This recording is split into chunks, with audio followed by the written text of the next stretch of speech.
Welcome to this tutorial video dedicated to the description of the editing application that is part of Creo HMI. This is the home page of Creo HMI where the user can see the list of the applications that have been developed or opened recently. In order to enter the editing of a project, the user has to double-click on the project itself, and the home page of the project will be displayed in the center of the screen, let's say. This is the editing application. The editing application is divided into different areas. The central part is dedicated to the page. For example, here we have a page with several objects, a trend view, some fan, some button, meter, and so on. All these objects are taken from the library of Creo and dragged and dropped directly into the page. On top there is a common menu which is always available, which lets the user manage the project in terms of saving the file, close the project, editing commands like undo, redo, some action like run project online, validation, compile and download, some general tools, the create archive, the project documentation, the command in order to open the compiler folder, and the online tools.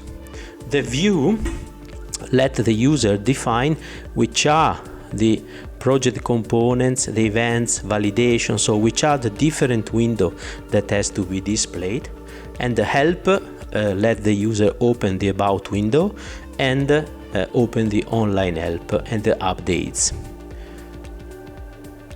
The second menu here on top of the page is a sort of shortcut to some dedicated action.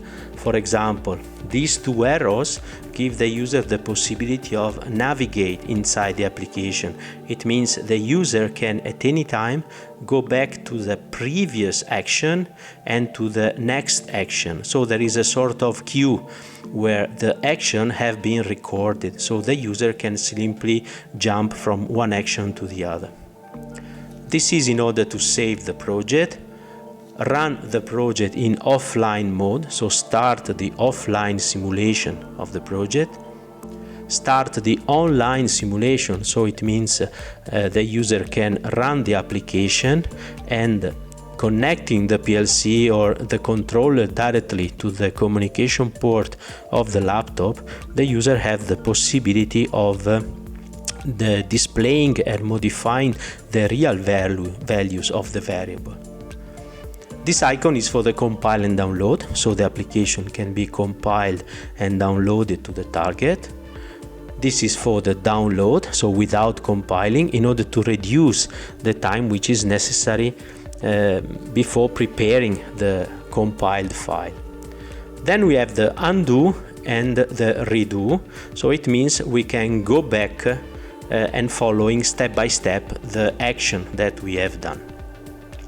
On the left side there is the project tree, where the user has the list of the main components of the project, like pages, pop-ups, sequences, tags, alarms, data log, recipes, ST script, so let's say structure test scripts, JavaScript, software timer, task, pipeline, and the definition of the different medias.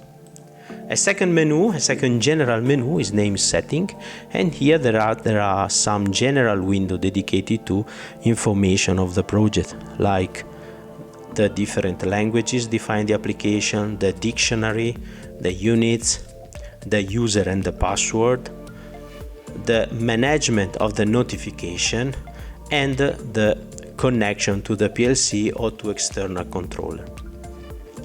On the right side, a menu is dedicated to the object properties, so it means the user can select one of the objects on the page, for example, and on the right side the user has the list of the properties of the selected object. The events, for example, here I'm selecting a fan or I'm selecting a button, okay, and here on the right side I have the events of that button. Then I have the management of the layer, the graphical layer of the page, and then the last, it's the library window, which is dedicated to the management of the graphical library and in general of all the library which are available in a Creo HMI application. Each of these windows can be moved, so it means the user can define the layout that he prefers to use during the editing of the application. For example, in this case I have moved let's say the right side window to the bottom of the page, and this layout is saved. So it means that every time that the user will open Creo HMI, the last layout will be reused.